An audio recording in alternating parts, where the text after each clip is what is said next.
Final Fantasy is a name synonymous with greatness in the world of Japanese role-playing games. With 15 main titles and countless remasters, spin-offs, and one very sexy ground-up remake, plus a 16th game announced, it seems clear that developer Square Enix's flagship title is here to stay.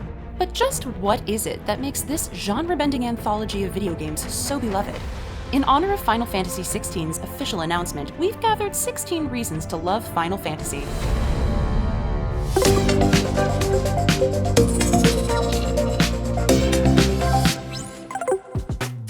Since its original publication in 1987, the Final Fantasy series has always pushed the envelope when it comes to in-game visuals. When series creator Hironobu Sakaguchi started work on the game, he required a production team larger than any of Square's previous titles. Sakaguchi established the world and gameplay first, then built a story around his available resources. They may look dated now, but the 4-color 6-frame sprites used to depict the heroes in the first Final Fantasy were about as fancy as you could get on the old Famicom disk system. As gaming technology evolved, so too did Final Fantasy's in-game visuals. The Super Nintendo installments saw the character sprites increase to 11 colors and a whopping 40 frames, allowing for greater movement and expression. Then along came PlayStation, and Square, ever the innovators, made the leap into 3D animation and full-motion videos. From the late 90s to the present, the characters, backgrounds, spell animations, and cutscenes have continued to evolve with the times, making use of the most up-to-date game engines and graphic capabilities. Like, you can literally see the pores on Cloud's skin in Final Fantasy VII Remake, and if that's not graphical superiority, I don't know what is. And the absolute peak of graphics in the series, Final Fantasy XV's food, duh. Oh my god, look at it. Look at it. It makes you wish that the technology Willy Wonka used to murder Mike TV actually existed.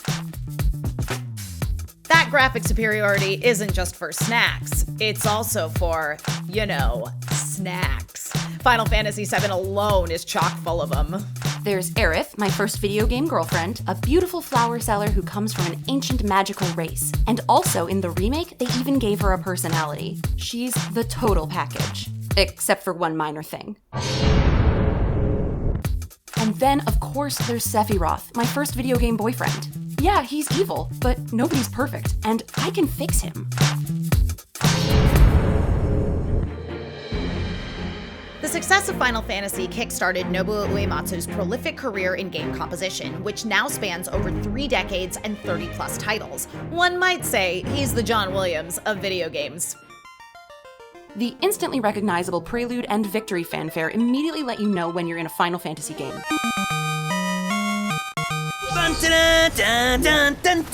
There's a whole dang opera in Final Fantasy VI, which is frequently performed fully orchestrated and sung through during the Distant World Symphony concerts. Starting with Final Fantasy X, additional composers were brought in to collaborate with Uematsu, including Masashi Hamauzu, who would go on to become the sole composer on Final Fantasy XIII. And while X-2, the first direct sequel to any Final Fantasy game ever, doesn't contain a single note composed by Uematsu, you can't deny that those J-pop tracks slap. Real Emotion is a bop, and I won't hear otherwise. I can't. I'm too busy listening to Real Emotion. Okay, to be fair, not every game in the series is a winner. But by and large, the combat in Final Fantasy games is familiar yet innovative, and part of what makes these games so great. Or not so great. Looking at you, Final Fantasy 15. Final Fantasy designer Akitoshi Kawazu was a big fan of the tabletop RPG Dungeons & Dragons, and wanted to incorporate things he liked about it, including classes, elemental weaknesses, and some degree of control over character creation, into Final Fantasy, something previously unheard of in JRPGs. Final Fantasy IV, the first title released for the Super Nintendo, introduced the concept of the active time battle, which, while still being a menu-based combat system that JRPG veterans would recognize, added an element of quick decision-making due to the fact that enemies would no longer wait their turn to attack and could overlap actions with the player's party.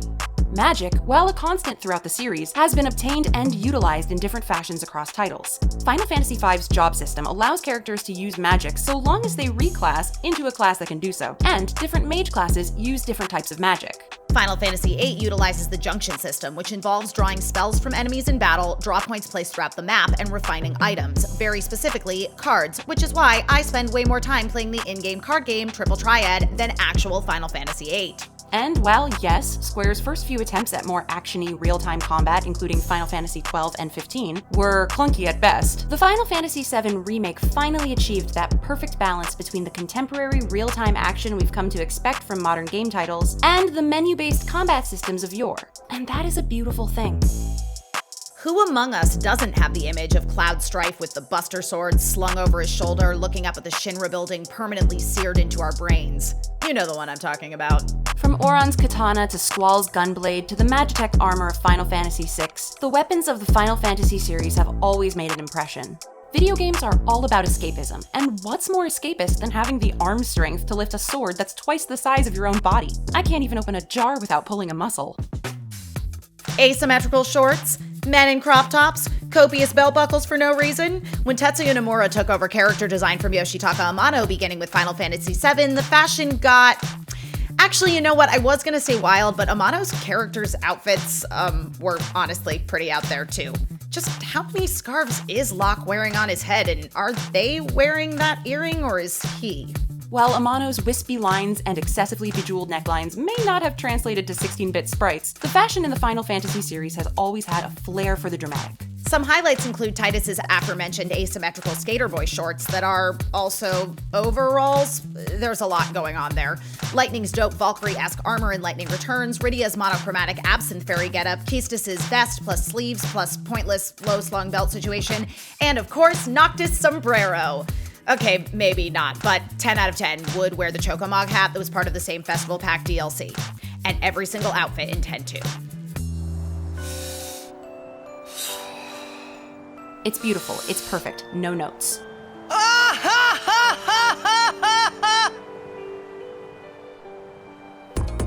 Look, we love a series that fully commits to the fact that it doesn't take place on a medieval version of planet Earth, and what better way to say that than with unique creatures that conveniently also serve as adorable mascots? We know you've tried to ride a horse in Skyrim directly over a mountain to disastrous results, but chocobos, they can literally do that. Well, assuming you've taken the time to breed yourself a green chocobo, or better yet, a gold chocobo that can run over mountains, rivers, and entire oceans. Moogles, another recurring element in the Final Fantasy series at large, have served a variety of roles since their introduction in Final Fantasy II. Notably, Final Fantasy VI's Mog was the first playable Moogle character, and 9 had an entire cast of helpful little pom-pom-headed cuties to save your game and sell you stuff when you were far away from civilization. But we'd be remiss not to mention the absolute greatest mascot of them all, the mighty CACTUAR. Because who doesn't want to experience the abject terror of a Haniwa-faced cactus that's fast, hard to hit, and repeatedly deals 1000 HP of unblockable damage that ignores defense? Don't even get me started on Tonberries. There's nothing more powerful than the power of friendship. Final Fantasy takes that idea and runs with it, one at a time toward whatever enemy you're fighting. Can your group chat take down Behemoth? Mine can, but I don't like to brag. We've already addressed the fact that Final Fantasy goes out of its way to establish itself as something outside of your usual adventures on a fantastical, obviously Lord of the Rings-inspired quest. Since its humble beginnings, the series has featured floating castles, machine monsters, and mysterious ruins of technological research facilities. Final Fantasy's blending of magic and tech is one of its trademarks. In fact, in Final Fantasy VI, one of the central conflicts is the Gestalian Empire's experimentation on magical espers to power their technology, creating the deadly magitech they use to rule the land with an iron fist. The science fantasy of Final Fantasy endures across settings, whether they be contemporary or futuristic, like a 7 or a 15, or more old-school Dungeons & Dragons style, like a 4 or a 9. Tech often plays a role in the way magic exists or is used, the ecology of the setting at large, and, most famously, airships. It just wouldn't be a Final Fantasy game without an airship, or a mechanic/engineer named Sid. There are so many airships in the Final Fantasy series. They're efficient, aesthetically top-notch, and offer ample opportunity for the characters to have emotional heart-to-hearts in which they grow as people or something. Or get closer under that airship, if you know what I'm saying. Okay, we already mentioned that Triple Triad derailed many of Final Fantasy VIII run, but have you met Tetramaster? The Gwent of the Final Fantasy universe, it's an all-consuming obsession that prevented many a player from finishing Final Fantasy IX, but who cares? There's nothing like throwing your opponent off guard by lining up a bunch of weaker monsters and coming from behind with that sweet, sweet combo. Since the third installment in the series, Final Fantasy has made one thing clear. The best way to fight OP giant monsters? More OP giant monsters! While the way summons come about vary from game to game, they're a staple of the Final Fantasy diet, providing some of the hardest hitting attacks and biggest stat boosts in the game. That final attack plus Phoenix summon materia combo in the fight against Safer Sephiroth, clutch. Final Fantasy loves amnesia. It shows up in literally 19 games in the series, both mainline and spin-offs, and absolutely no one is safe. Main characters, side characters, it doesn't matter. It can be part of the plot, it can be a side effect from an ability. There are so many ways to forget stuff in these games. Final Fantasy is basically Eternal Sunshine of the Spotless Mind, the video game series, just with slightly less Jim Carrey. The story of the first Final Fantasy game boils down to destined legendary heroes of light, go find crystals, save the world. Doesn't exactly sound like the most inspired storytelling. However, while Final Fantasy certainly didn't invent these tropes, it did help solidify them, and as game development evolved, so too did the stories in the games. The success of Final Fantasy hinges upon its memorable characters, meaningful connections, and themes rooted strongly in reality despite taking place in an entirely original fantasy universe. Relationships to family and friends, the impact of humans on the world around them, the cycle of life, death, acceptance, and moving on are central to connecting the player to the text and creating lasting emotional impressions. Also, Game of Thrones wishes it did political intrigue and religious fanaticism as well as Final Fantasy tactics. The story in Final Fantasy has always been what attracted new fans to the series in the first place and keeps them coming back for more. For example, fandom head writer Spencer J. Gilbert learned to read just so he could play Final Fantasy I. So you can thank Final Fantasy for all the hilarious new episodes of Honest Trailers out every week. Please watch them, we work so hard. A big factor that prevents people from diving into Final Fantasy in the first place is actually the exact reason that anyone can get into it. Did you know that if you started with the original Final Fantasy and played the whole series back to back without stopping, you'd finish just in time for the heat death of the universe? But the beautiful thing is, you don't have to do that, because all of the main titles are completely independent stories. Sure, they have common elements, but you don't need to know a single story beat from Final Fantasy IV to enjoy Final Fantasy V, a game you probably won't enjoy if you don't jive with the job system. And you know what? If you don't, it doesn't mean that all of Final Fantasy isn't for you.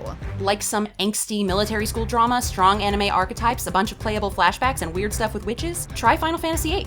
Not so into the single player thing, but like to throw down and raid with your pals? May I point you in the direction of Final Fantasy XIV? Can't get down with the ATB but love a turn-based strategy RPG? Then you, my friend, are ready for the masterpiece that is Final Fantasy Tactics. And if none of the current titles appeal, the upcoming 16th installment in the main series, which is due sometime in the future, may just be the one that hooks you in and converts you into a Final Fantasy fan for life.